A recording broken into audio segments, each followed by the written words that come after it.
اس لیے اللہ پاک فرماتا ہے یہ مصیبتیں کیوں آتی ہیں، زلزلے آتے ہیں، طوفان آتے ہیں، بیماریاں آتی ہیں، روحانی دنیا میں ان کا بالکل وہی حال ہے جو ڈاکٹروں کا آپریشن تھا۔ جیسے جسمانی بیماری کا علاج بغیر عضو کو کاٹے نہیں ہوتا، ان کی گردنیں نہیں جھک سکتی، تکبر نے، ان کے اقتدار نے، ان کی دولت نے ان کو اتنا مست کر لیا کہ ان کا دماغ درست کرنے کے لیے یہ مصیبتیں ضروری ہیں۔ اب اس سے فائدہ اٹھانے والے جو ہیں نا طرح طرح کے، کچھ لوگوں کے لیے تو جیسے سعدی رحمۃ اللہ علیہ فرماتے ہیں 12 کے در لطاف پیش تبش خلاف نہیں، کسی کو اس میں شک نہیں ہے، کوئی اختلاف نہیں کرتا کہ بارش کا پانی بہت بڑی رحمت ہے، مگر ہوتا کیا، در باغ لالا روئے دو در شورا بوم خاص، باغ میں تو پھول کھلتے ہیں اور جو کلر زمینیں ہیں وہاں کانٹے اگتے ہیں۔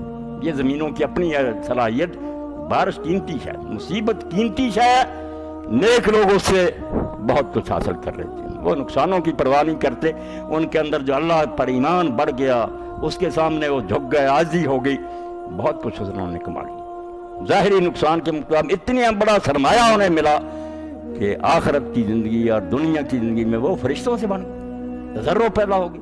اور جن نامرادوں نے کہا کہ وقت گزر گیا، امدادیں آ گئی، گزر گیا وقت، ان کا بھی ذکر اللہ کرتا ہے کہ جب گزر جاتا ہے وہ خبیث کہتے ہیں اسی طرح ہوتا رہا، پہلے زمانے میں آتے رہے زلزلے، یہ کیا ہوا، اس کا نیکی بدی سے کوئی تعلق نہیں، اور آ جاتے ہیں ٹی وی پر بڑے بڑے دانشور جو یہ فلسفے گاڑتے ہیں، نہیں یہ تو قدرتی اسباب کی وجہ سے ایسا ہو جاتا۔ ایمان اور اخلاق کے ساتھ کم بخت اس کا تعلق مانتے ہی نہیں کہ جو چلا رہا ہے اس دنیا کو آٹومیٹک نہیں، زمین میں یہ پلیٹیں ملتی ہیں وہ ملاتا ہے اور حکمت کے ساتھ ملاتا ہے، تم سمجھتے ہو کہ یہ غلط سب یوں ہی ہوتا رہتا، یہ اس کا اثر ظاہر کرنا چاہتے ہیں۔ خبیث لوگوں کو مطمئن کر نہیں یہ اتفاقی حادثات ہے تاکہ یہ توبہ نہ کر لیں، جو اصل مقصد تھا کہ اب یہ بندے بن لیں اس کو بھی ضائع کر دیں۔ اور اللہ نے شکایت کی کہ ایک بار نہیں ہوا، یہ بار بار زمین میں ایسا ہوا۔ تھوڑے خوش قسمت انسان نکلے ہیں جو ان مصیبتوں کی وجہ سے جھک گئے، ورنہ نامراد اڑے رہے۔ سورہ یونس میں صرف ایک قوم کی تعریف کی ہے کہ یونس علیہ السلام کی قوم دنیا میں ایک قوم ایسی نکلی ہے جنہوں نے وقت سنبھال لیا۔ یہ جو کہتے ہیں نا عذاب آ گیا تھا، یونس علیہ السلام سے غلطی ہوئی، ایسی کوئی بات نہیں، نہ انہیں کوئی خصوصی رعایت ملی ہے۔ وہاں الفاظ ہیں کہ باقی لوگوں نے بھی وہ کام کیوں نہ کیا جو یونس علیہ السلام کی قوم نے کیا، تاکہ وہ بھی عذاب سے باقی بھی بچ سکتے تھے، استثناء نہیں ہے۔ اللہ کہتا باقیوں نے کیوں نہ کیا، بد نصیبوں نے، انہوں نے کر لیا۔ انہوں نے جب دیکھا کہ پیغمبر ہمیں چھوڑ کر چلا گیا ناراض ہو کر، اسی وقت سمجھ گیا کہ یار ہماری بڑی بیوقوفی ہے، بغیر غرض کے، بغیر کسی لالچ کے وہ اللہ کا نیک بندہ ہمیں سمجھاتا رہا، ہم نے قدر ہی نہیں کی۔ تو تورات میں آتا ہے کہ بادشاہ وقت نے اعلان کیا کہ اپنے اچھے لباس اتار دو، پھٹے پرانے لباس پہنو، بچے عورتیں سب میدان میں نکلو، روئیں، اللہ سے معافی مانگے، توبہ کریں۔ وہ سمجھ گئے، اللہ نے یونس علیہ السلام کو واپس بھیج دی، وہ مومن ہو چکے۔ تو اللہ فرماتا ہے یہ مصائب بالکل ایسے ہیں جیسے ڈاکٹروں کا آپریشن، وہ نہیں عضو کاٹ لیتے، ٹانگیں کاٹ دیتے، پاؤں۔ بظاہر تو ہر شخص کہے گا کہ بڑا ظلم کیا، ظلم نہیں، وہ عین رحم ہوتا ہے، مگر جن کی نظر میں صرف ظاہری فائدے یا نقصان ہوتے ہیں وہ چیختے ہیں، ورنہ جن کی نظر طے پر ہوتی ہے نا کہ اوپر موجوں کی ٹکری ہوتی ہے، موجیں آپس میں آ کر لہریں ٹکراتی ہیں، جھاگ پیدا ہوتی، شور، مگر نیچے موتی پل رہا ہوتا، طلعت میں امواج کے نیچے گوہر پرورش پا رہا ہوتا۔ اللہ کہتا تم علل و اسباب پر جھگڑتے ہو کہ یہ ہو گیا تو یہ ہو گیا، بالکل ایسے ہی ہوتا۔ وہ بندوق چلتی ہے، نالی میں سے گولی نکلی، مگر چلاتا کون ہے اس کو تم نظر انداز کرنا چاہتے ہو، کیوں چلائی؟ حکمت کی طرف یہ دائرے نہیں آتے۔ اتنے فلسفہ اور حکمت کے عالم ہوتے ہوئے علت پر بحث کریں گے کہ یہ جو کچھ ہو گیا تو اس سے یہ نہیں، بالکل ہوتا تو ایسے ہی، مگر کیوں ہوا، کرنے والے نے کیوں کیا، حکمت نہیں پتا، دین اس پر بحث کرتا ہے۔ اب آیات کا ترجمہ سنیں کیسے اللہ پاک نے بیان فرمایا، وَلَقَدْ أَرْسَلْنَا إِلَىٰ أُمَمٍ مِّن قَبْلِكَ، اللہ کے رسول تجھ سے پہلے بھی ہم نے بہت امتوں میں اپنے رسول بھیجی، تو کوئی نیا اور انوکھا رسول نہیں ہے، بہت رسول دنیا میں آئے اور اللہ تعالیٰ یہ فضل و کرم کرتا رہا۔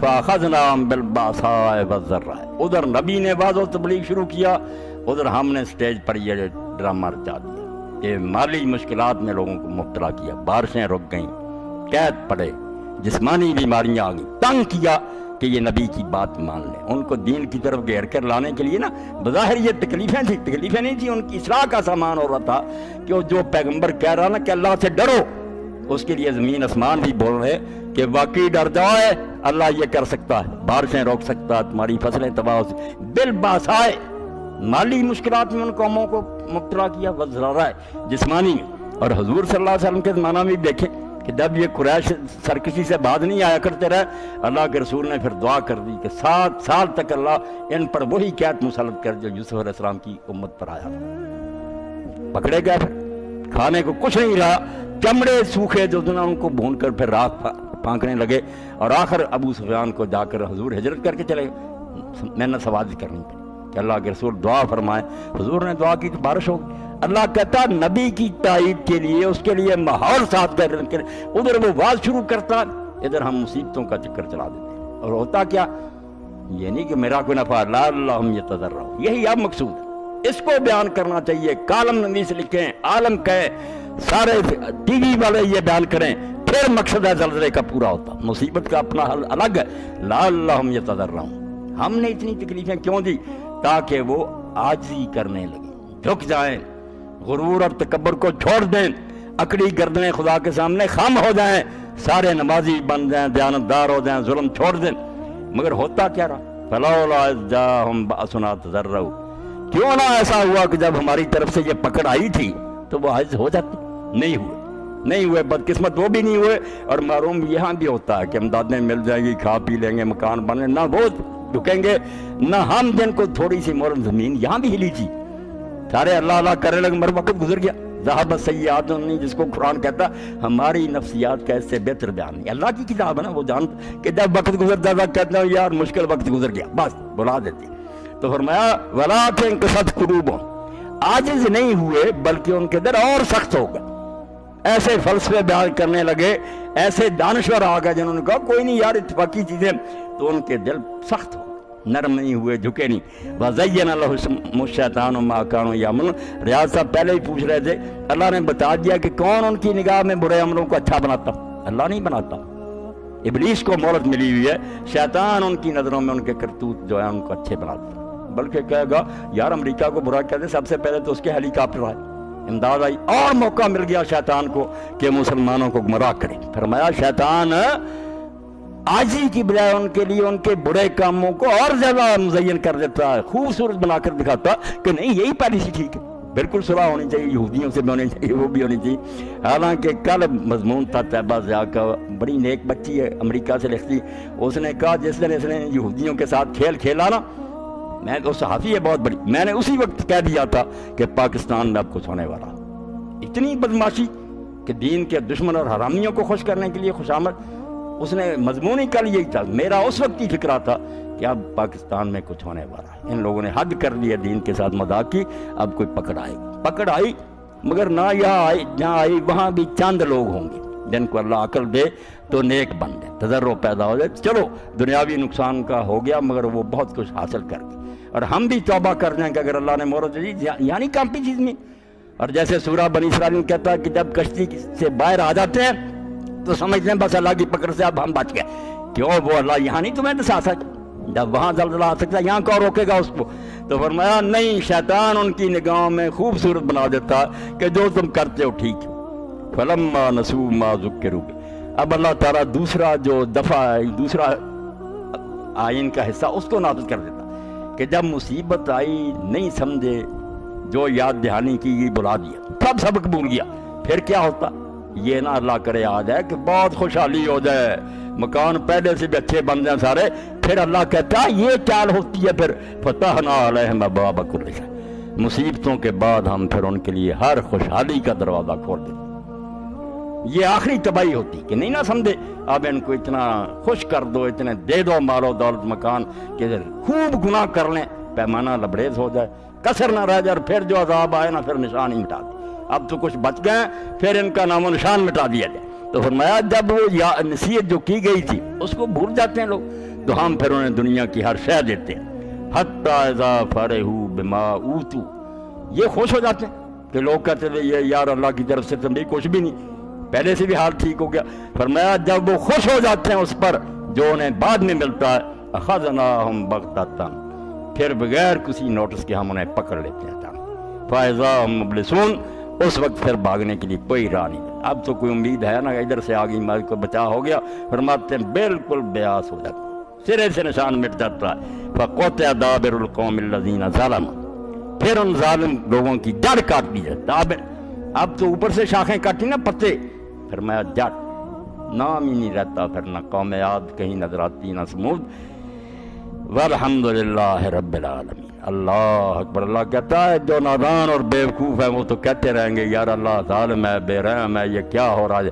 جو نیک ہیں وہ یہ نعرہ ماریں گے کہ والحمدللہ رب العالمین. کائنات کا مالک واقعی لائق تعریف ہے، جو ظالموں کو تنبیہ بھی کرتا ہے، اگر بعد میں بعد نہیں آتے تو پھر ان کا نشان بھی مٹا دیتا ہے. وہ جو کرتا ہے خوب کرتا ہے. آنچ دانا کند، جو وہ کر رہا نا اس کو جانا چاہیے، کسی بات پر اعتراض نہیں کرنا چاہیے کہ اللہ یہ کرتا ہے. سبحان اللہ و بحمدہ، اللہ تعالیٰ نے جو ہم کہتے ہیں سبحانک اللہم، مگر اس کی تہ تک نہیں پہنچتے کہ جب تم نے اللہ کو یہ مان لیا کہ میرے اللہ تجھ میں عیب کوئی نہیں ہے، تو ہر خوبی کا مالک ہے، پھر تمہارے دماغوں میں یہ وسوسے کیوں پیدا ہوتے؟ شیطان تمہیں کیوں پریشان کرتا؟ یہ چونچرا نہیں ہونی چاہیے. ہر وقت اس حاکم عادل کے سامنے سر جھکاؤ، اس کی بات کو مانو. سر نیاز بباعد نہاد و گردن تو کہ آنچ حاکم عادل کند ہم عادل. یہ سیکھنا چاہیے اس عذاب سے ہمیں کہ وہ حاکم عادل جو کچھ کرتا ہے عدل ہوتا ہے، اس میں ظلم نام کی کوئی شے نہیں ہوتی. اور ہر وقت ہمیں اس کے سامنے عاجزی سے سر جھکائے رکھنا چاہیے کہ ہم اپنی جہالت اور بیوقوفی سے چیختے ہیں کہ یہ کیوں ہوا، یہ جو کرتا ہے تو ٹھیک کرتا ہے. اگر اس کی مسئلہ ہم نہیں سمجھتے تو وہ ہمارے علم کی کوتاہی ہے، ہمیری نظر دور تک نہیں ہے. تیرے بارے میں جب ہم ایک مرتبہ مطمئن ہو گئے کہ جب تجھ میں عیب کروں تو فضول کام کیوں کرے گا، وہی کرے گا جو ہے درست ہوگا، ثواب ہوگا. یہ سبق جو ہے نا اس وقت دہرانے کی ضرورت ہے. دیکھ رہے ہیں کہ لوگ کالم لکھ رہے ہیں یا آئے ٹی وی پر آتے ہیں نا بیان، وہ گمراہ کرنے والے ہیں. قرآن بتاتا ہے کہ جب مصیبتیں آتی نا ایسے خبیث دانشور اٹھ کھڑے ہوتے رہے جو کہتے قدرتی آفت ہے، یار کیوں گھبراتے ہو، ایمان اور عمل کا کیا تعلق، نیک نہیں مارے گا. یہ بھی ایک مغالطہ ہوتا کہ وہاں سارے برے تھے، یہ بھی شیطان دھوکہ دیتا کہ نیک بھی مرے. حالانکہ اللہ کے رسول علیہ السلام سے جب لوگوں نے پوچھا کہ جب عذاب آتا ہے تو نیک بس سب مرتے سوائے اس عذاب کے جو نبی کے اعلان کے بعد آتا ہے. وہ چونکہ اطلاع دے کر آتا ہے کہ اب تم نے نہیں مانا عذاب آئے گا. اللہ تعالیٰ نبی علیہ السلام کو اور اس کے ساتھیوں کو ہجرت کا حکم دیتا کہ علاقہ خالی کر دو، باقی برباد ہوتا. اس میں کوئی نیک نہیں مرتا. مگر یہ اب کوئی نبی نہیں، یہ سب اسی طرح ہوتا کہ ملے جلے مرتے. تو رسول کریم علیہ السلام سے پوچھا یا رسول اللہ نیک بھی مرتے ہیں؟ فرمایا ٹھیک ہے، دیکھنے میں سارے لوگ ایک یکساں نظر ہوتے ہیں، مر گئے. بہت فرق ہے، زمین و آسمان کا فرق ہے. جیسے بکرا چھری سے ہم بسم اللہ پڑھ کر کریں حلال کریں وہ حلال ہے، دوسرا خود مر دیتا، مرے تو دونوں، اس کو مردار کہتے. اسی طرح نیک جو مرا ہے اس کے لیے یہ مصیبت کوئی نہیں، اس کے لیے یہ شہادت کا درجہ. حضور نے 5 شہید جو فرمایا نا اس میں یہ غرق لوگ بیان فرمایا حدم کہ جو نیچے آ کر مر جاتے ہیں یا ڈوب کر، انہیں شہادت اعزازی اللہ دیتا ہے. ان کے بلند در مرنا تو صحیح ایک وقت اس دنیا میں ہمیشہ رہنے کے لیے، وہ شہادت لے گئے. اور دوسرے خبیث جو ہیں ان کو پکڑ ہو گئی، وہ مارے گئے، توبہ کا بھی موقع نہیں ملا.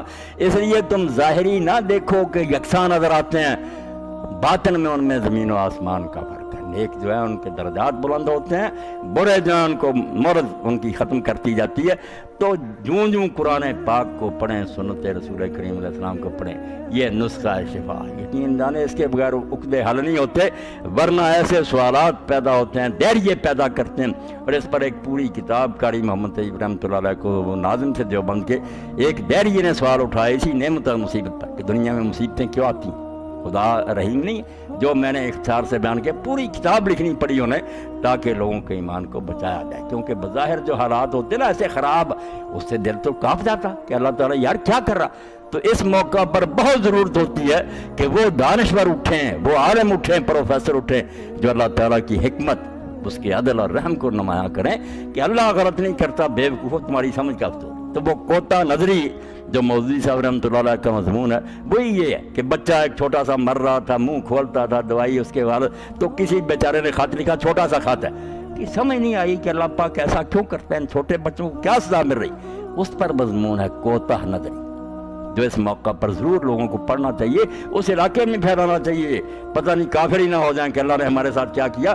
کوتا نظری سنبھالتی ہے کہ تمہاری عقل کا فطور ہے، تم تھوڑی دیر دور تک دیکھتے ہو، اللہ جو کرتا اس میں بہت بلائیاں اور مسلطیں ہیں، صرف تم سمجھتے نہیں. تو فرشتوں کی طرح کہہ دو کہ اللہ تو پاک ہے، ہمارا علم تھوڑا ہے، انک انت العلیم الحکیم. تو سب کچھ جانتا ہے، تو دانا ہے۔ یہ وہ سبق ہے، اگر اس موقع پر توحید کا ہم اس کو پڑھ لیں تو مصیبت سے یہ چیز اگر ہمیں حاصل ہو جائے تو یہ گوہر بے بہا ایسا نایاب موتی ہے جو ایمان کے لیے سب سے اعلیٰ اور قیمتی ہے۔ اللہ توفیق دے۔ وآخر دعوانا الحمدللہ رب العالمین وصلی اللہ تعالی علی خیر خلقہ سیدنا محمد وآلہ وصحبہ اجمعین۔